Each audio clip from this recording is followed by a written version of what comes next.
Coulter, your host, and I'm excited about today's episode. I'm excited to get into the details. That is what I wanted as a team member. I always wanted the details. I was always taught what to do, but I was never really taught how to do it. And so in finding success for myself and consistency, and now helping hundreds of team members and agencies across the country do the same, I have become even more obsessed with becoming a student of the game now than I was when I was a team member.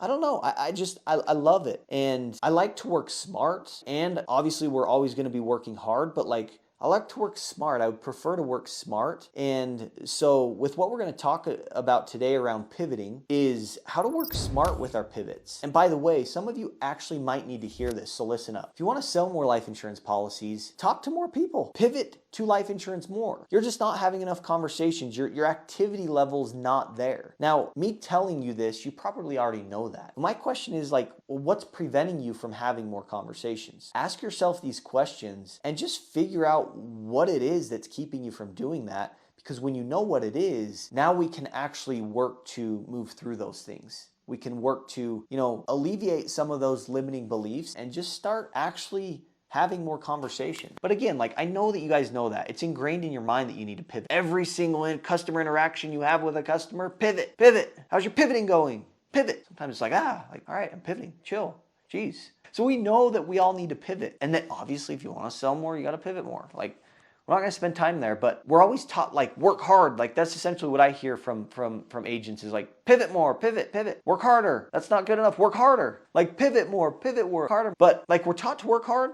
And that's kind of all the feedback that we get. But a lot of times we're not taught how to work smarter. How can we pivot more effectively so that it actually does what we want it to do for us? So we're going to start there. What is the purpose of a pivot? What in the crap is a pivot? Because again, it's almost like just this insurance jargon that we've accepted to be what it is, but we actually don't really know what it is. We haven't given ourselves the shot at really truly understanding it. And I believe that if we can just understand pivoting more, understand people more, we can be more effective with our pivot. How crazy is that? So what is a pivot? Well, a pivot to me is changing directions of a conversation. You've got a customer on the phone and they're paying a bill. You go from paying a bill to talking about life insurance. That is your pivot. You've got a customer calling in to add a vehicle to their household. Great. Well, a pivot would be, we're just talking about the vehicle right now, but we want to talk about health insurance. What does that look like? What is that bridge from going from auto to health or from payment to life? And so it's changing directions. That's really all it is. Now, in my mind, it makes sense that your customers know you for something. When they think about Coulter working at XYZ agency, and every time they talk to Coulter and they talk with XYZ agency, what are they thinking about? What do they know me for? What policies do they associate with me? Ask yourself that question. When your customers and people that don't know you, maybe your prospects, engage with you, engage with your agency, engage with your company, what policies are they associating with you? What do they know you for? I know the answer to this, but it's auto and fire. If you work in a captive company where you're writing auto, fire, life, health, your customers know you for the auto and fire. They're not thinking about life insurance, health insurance products. They're thinking about auto and fire, so that's what they know you for. So when we think about changing directions in our conversations with our pivots, I would like to be able to have that pivot be a smooth and logical transition instead of this harsh redirection. I want it to be so seamless that the customer doesn't even know what's happening. I don't want to trigger sales resistance. And quite frankly, most of you are triggering sales resistance and sales pressure in your pivot. Guys, you haven't even got to selling, giving people a reason to see why they would want what you're about to pivot to, let alone see a reason why they might need it, because they're stopping you. You're triggering sales resistance in your pivot and they're stopping you. And look, it's common sense, but people don't break it down like this. There's 3 parts to a sales conversation. If your goal is to sell more policies, which by the way, everybody and their dog has that same goal. So it's not the goals that set people apart. It's what they do. And my hope is this episode helps you think about what you're doing and work a little smarter. Get a little bit more effective with your pivots. Because with these 3 parts, there's the pivot where you're changing directions of the conversation or you're setting yourself up for what you're about to pitch. You've got the second piece, which is the presentation where the selling actually happens. And then the third piece, which is your close. Like your sales conversations, you guys are complicating them. Simplify them down to pivot, presentation, and close. It becomes like a checklist where you know, I've done my pivot, now I need to do my presentation. I've done my presentation, I've built enough value, now I can bring up price in the close. Like, it's a framework that allows you to be very effective in your conversations and actually work smart. But listen, what if you're just to check off boxes because your agent's literally sitting rent-free in your mind saying, pivot, Coulter, you need to pivot, and you're like, well, pivot, right? Like, but you're just checking off boxes and and what you don't realize is you're making it a lot harder on yourself than it actually needs to be. You're actually setting yourself up for objections, whether you consciously realize it or not. Like, your pivots aren't good, and it's setting the tone for everything else, and that's why you're discouraged. That's why you're frustrated. That's why you're not producing at the level that you want to. It's because your pivots aren't good. All you're doing is checking off boxes. You're not even using any sort of strategy with your pivoting. But look, if we can get better at our pivoting, that means that we can get more sales presentations done. Meaning we're talking more to people more about why they should get the products right now. We're giving them more value and we're having more presentations. And if we can have more presentations, guess what we're going to do? We're going to close more policies. But a lot of you listening to this, you're not having good conversations. You're not having these good, solid presentations because you're getting stuck in your pivot. People are stopping you before you can get to the presentation. So for what we're going to talk about, get better at your pivots.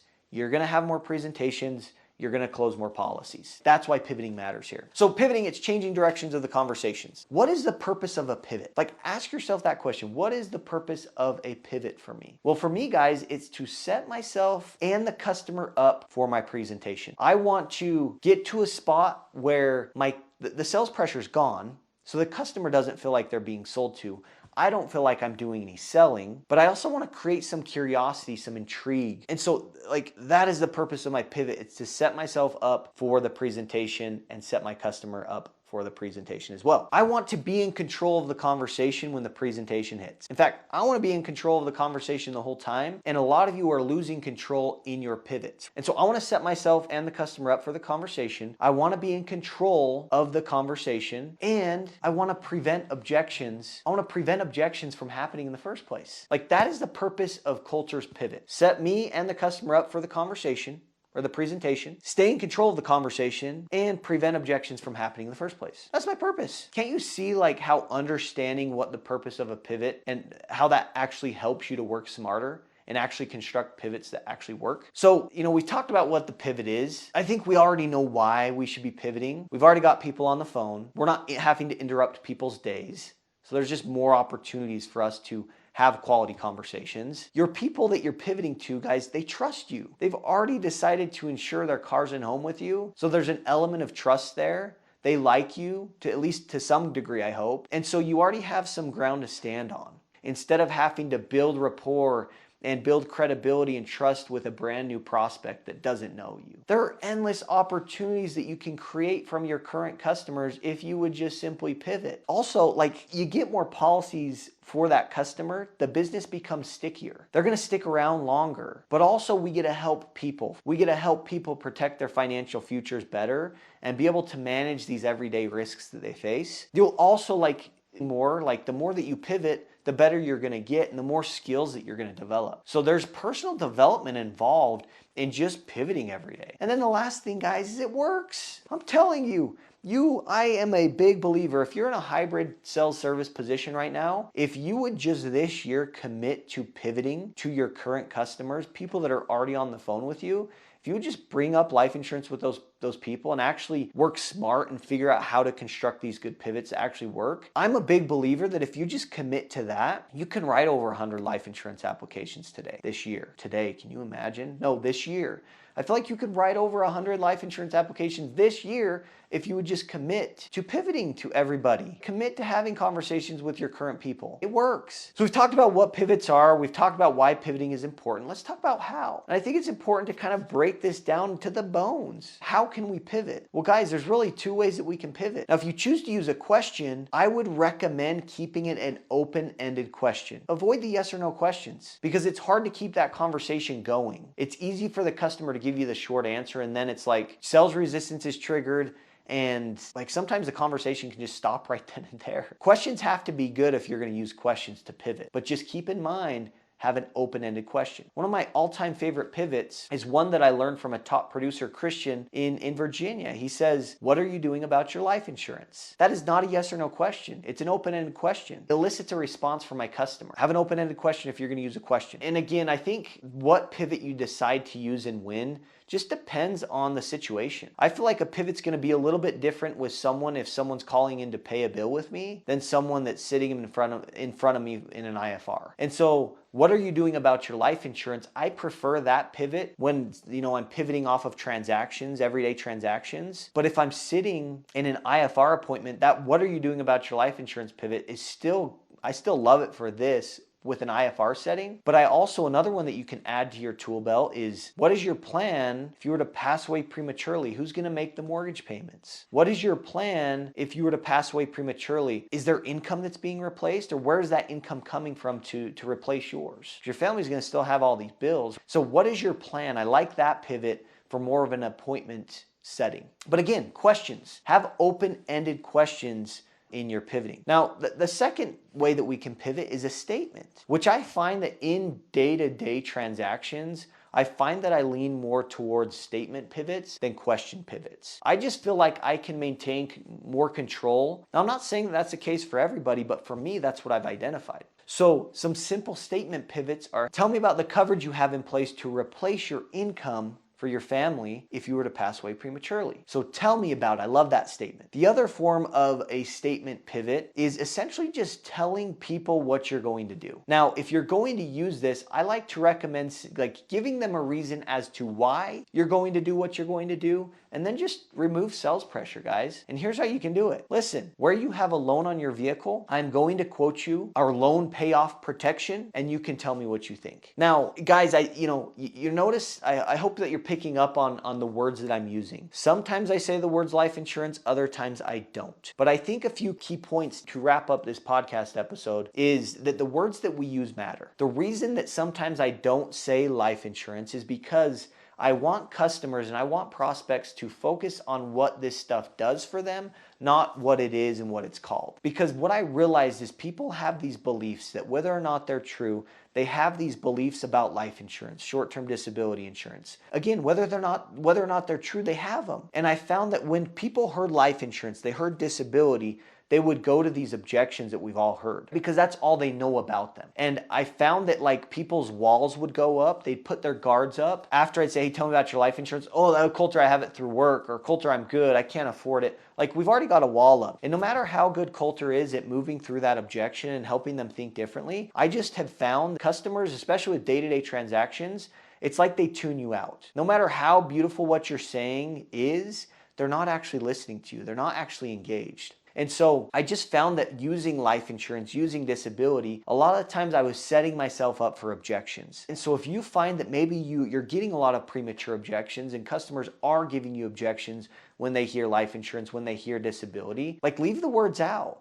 Talk about what it does, not what it is in your pivot. That's a key point. Talk about what it does, not what it is, right? Call it what it does. Loan payoff protection, mortgage payoff protection, right? Instead of life insurance. We're talking about the same thing here, but the words that we use matter. How you say it matters. You've got to say it confidently, right? If you've got a customer in front of us, they're going to look you in the eyes and they're going to know if you're confident in what you're pitching them. They're going to know if you're a believer. Over on the other end of the phone, they're going to hear it through your voice if you're confident in what you're pitching them. They're going to be able to feel through your tone of voice and the way you're saying it if you are a believer or not. So the words we use matter, how we say them matter. And you know how you get good at those things? You practice, you role play. I know for a fact a lot of you aren't role playing in your offices. I'll tell you what, you're missing out on a lot. You as a team member, I get it. You may not like it. I don't think anybody does. But guess what? You actually get better. And so now I just have reframed it. I like role playing because that's where I can develop my skills. That's where I can now get more confident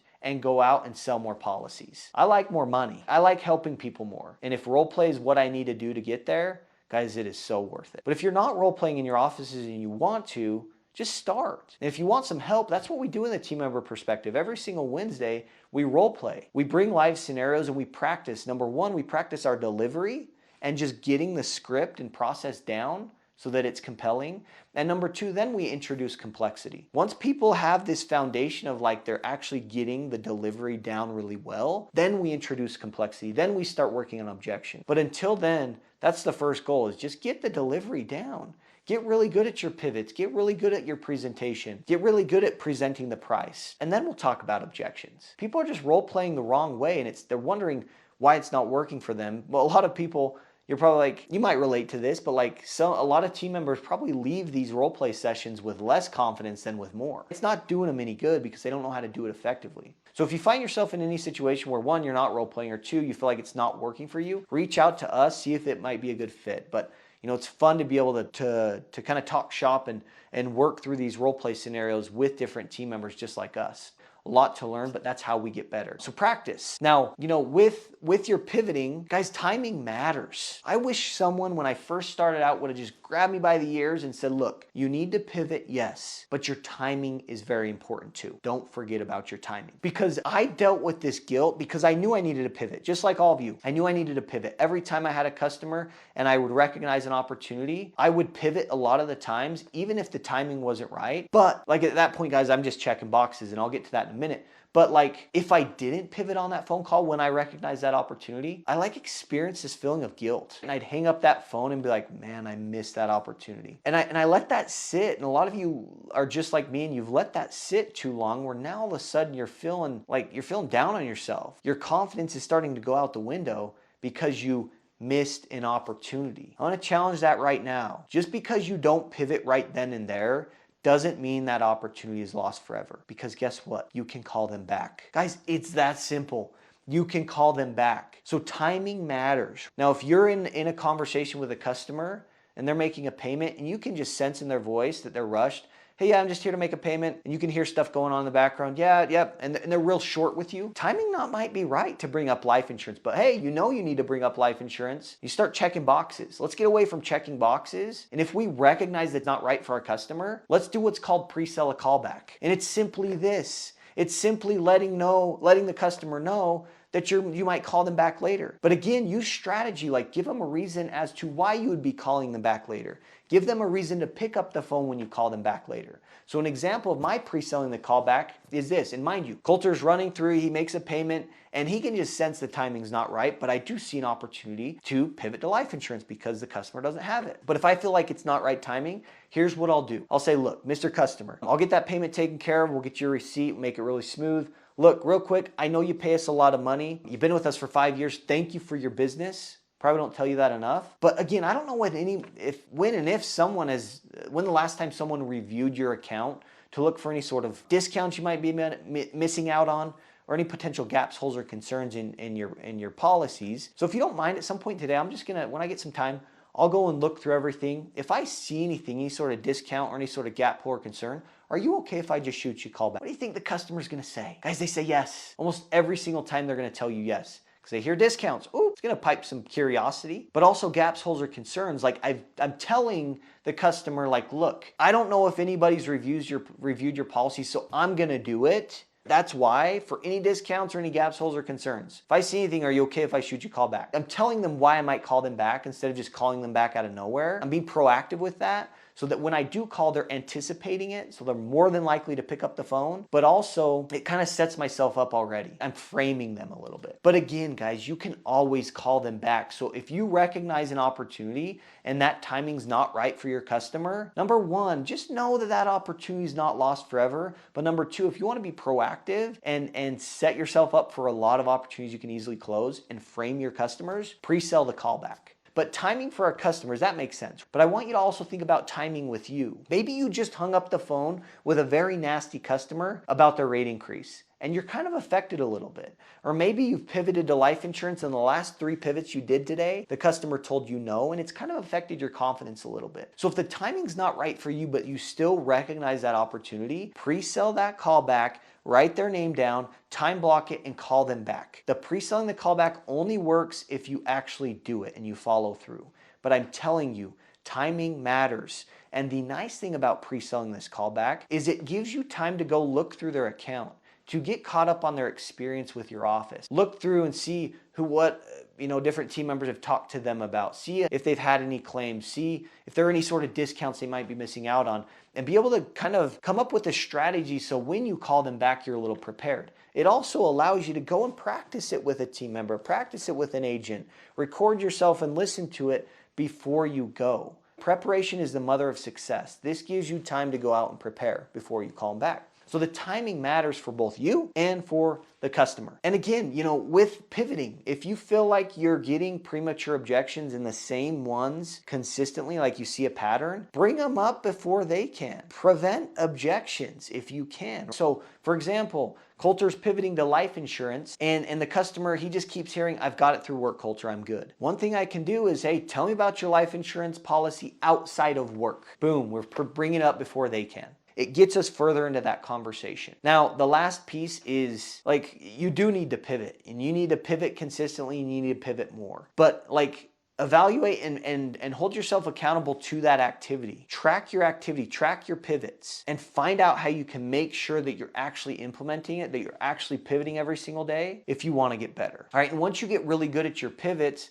move on to the next thing, which is quotes. Start tracking your quotes that you're delivering because you have a far more likelihood of selling policies if you can get through to the quote versus if you just pivot. But if you're new, start with pivots. Or if you're not consistent with your pivots and bringing up the conversation, start there. Start with your pivot. And if you feel like you're consistent there and you want to get to the next level, start going to quotes. Because if you're quoting people, you're also pivoting, but it allows our minds to know, oh, I've got to get through the pivot presentation and get them the price before this counts. And then the third thing is your sales. If you can pivot effectively and consistently, get people quotes delivered effectively and consistency with a lot of value behind them. Number 3 is sales. You're going to be able to sell more, but now you can start kind of holding yourself accountable to sales a little bit more. But it's a progression. And it all starts with pivoting. So if you want to prevent objections from happening in the first place, try this stuff. Evaluate your pivots. We're all at different areas.